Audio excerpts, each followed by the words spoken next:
My opinion on OnlyFans. Well, let's get started.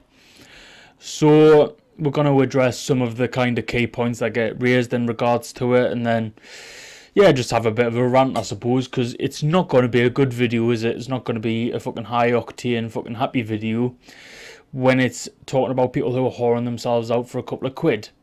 You could be a stripper and do that, but no, you decide to do it online behind the protection of a screen, which doesn't actually protect you because you can actually get your IP address from the phone that you posted on. Regardless, that's kind of the point. So, one of the points that I see banded around about fucking OnlyFans is that it is empowering to women, right? And this is coming from fucking OnlyFans models, this is coming from some very horny looking old men and stuff like that, and I just think it's obviously not. Let's cut the shit. It's not empowerment. You're objectifying yourself first and foremost because you're making yourself out to be something on a screen that we can just control to do what we want, which is an object. And then you see these people who have experienced that turn around and blame us. It's like, no, you made yourself an asset, an object. We just went, yeah, fuck it, we'll entertain it.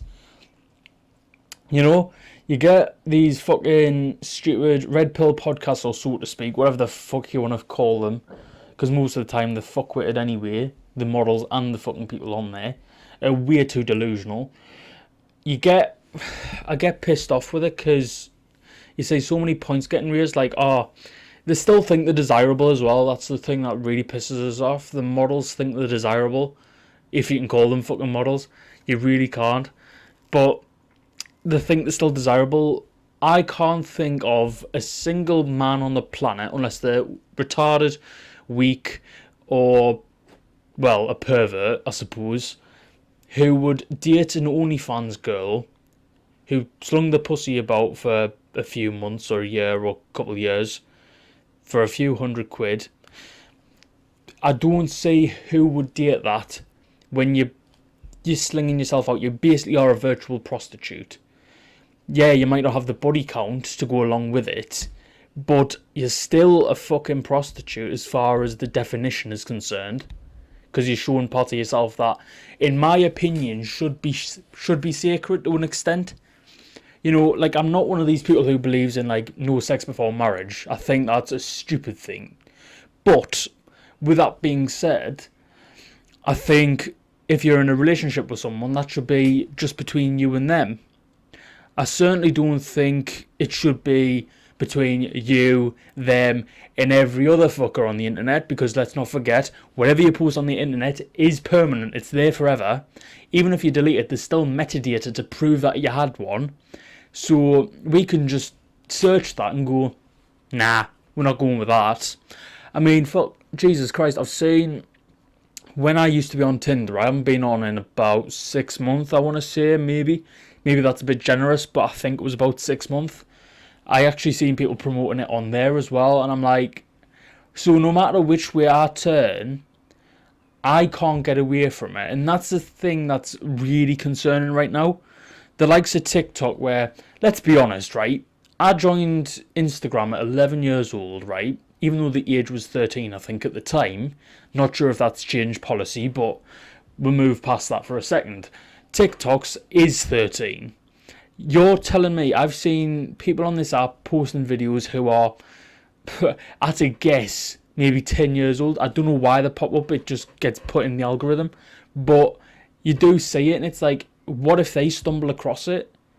That's way too young to be experiencing shit like that. And one of the biggest mistakes I made in my entire life was joining Instagram at the age that I did, joining social media at the age that I did. YouTube, all company kind of accepted, but I think other mainstream social media platforms, you can't be, firstly, parents, you can't be putting your kids on a platform this early, and especially not now with, again, the amount of what is essentially free pornography that is available. You just can't. Because you end up with someone like me who gets addicted to it, and then nearly a decade on is still addicted. Because it's been so naturally ingrained at such a young age. it's impossible to break free from.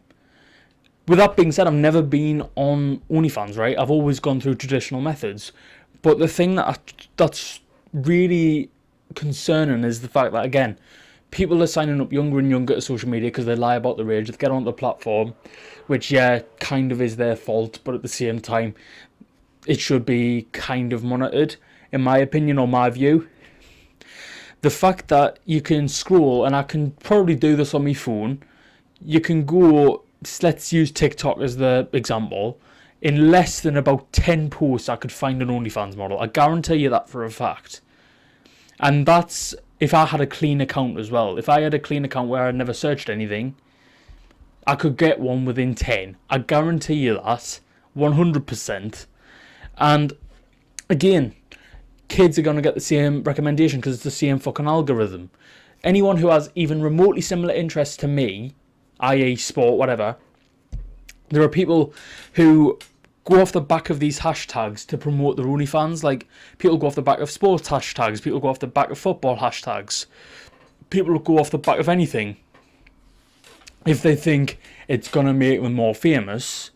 You know, I do it on my videos sometimes. I'll put down hashtags that are relevant to the video, but there might be one that's a little bit of a lie. Like, I put down AFL on one of my Premier League videos, and it turned out to be one of the best viewed Premier League videos I've ever done.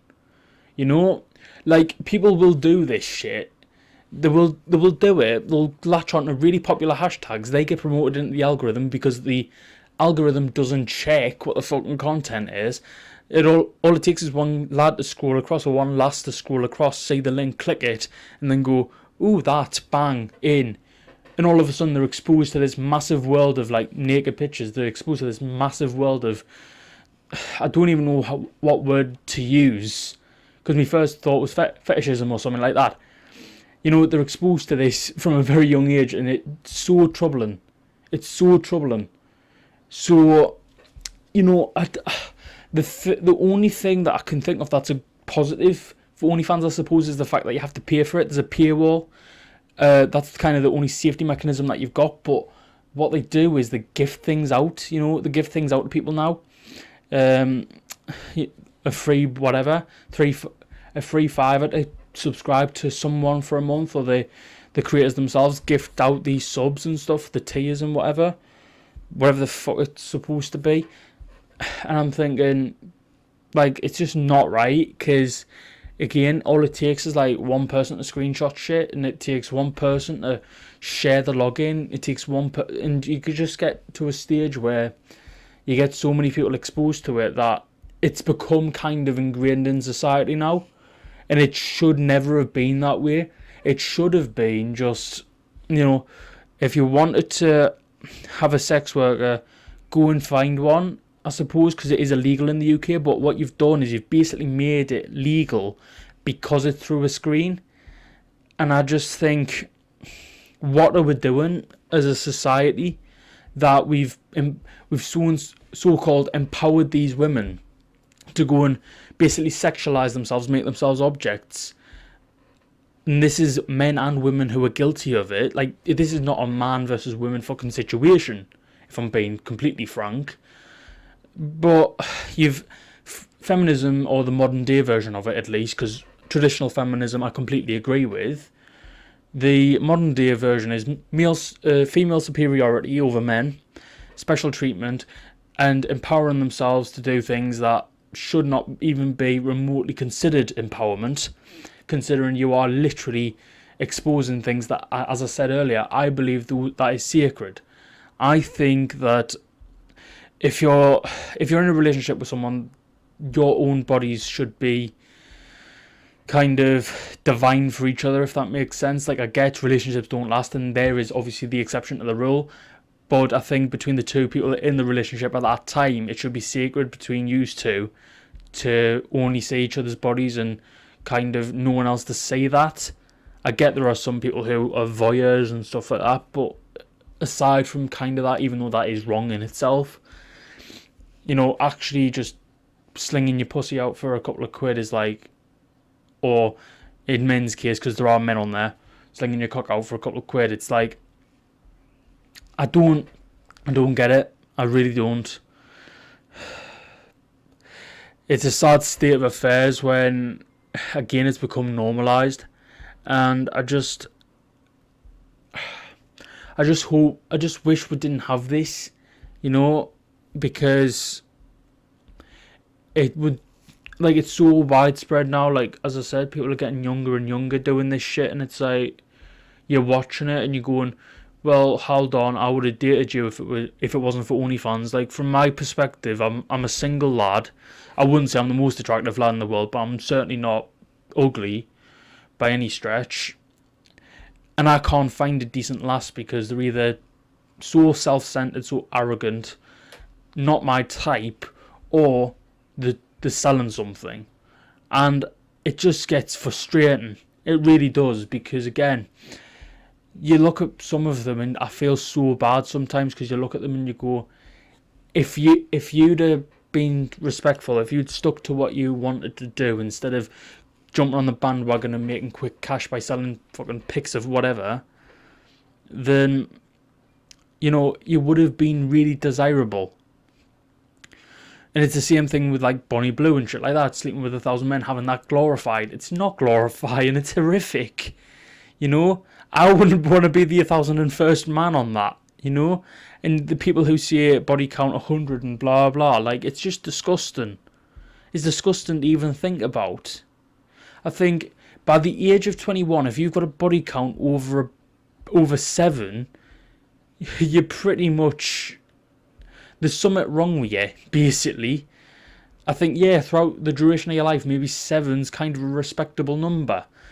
But if you're doing 100 and so in a year, like, oh my god, the image, and that'll be more dried up than, well, sand, I suppose. Probably sand has more moisture in it. Like, you know, it's just, I don't get it. It bemuses us. It really confuses me, because it shouldn't be glorified. It shouldn't be like this. But yet, we're stuck in a shit society that thinks this shit is normal. Anyway, I'll let me rant there, because I'm sort of droning on about nonsense now.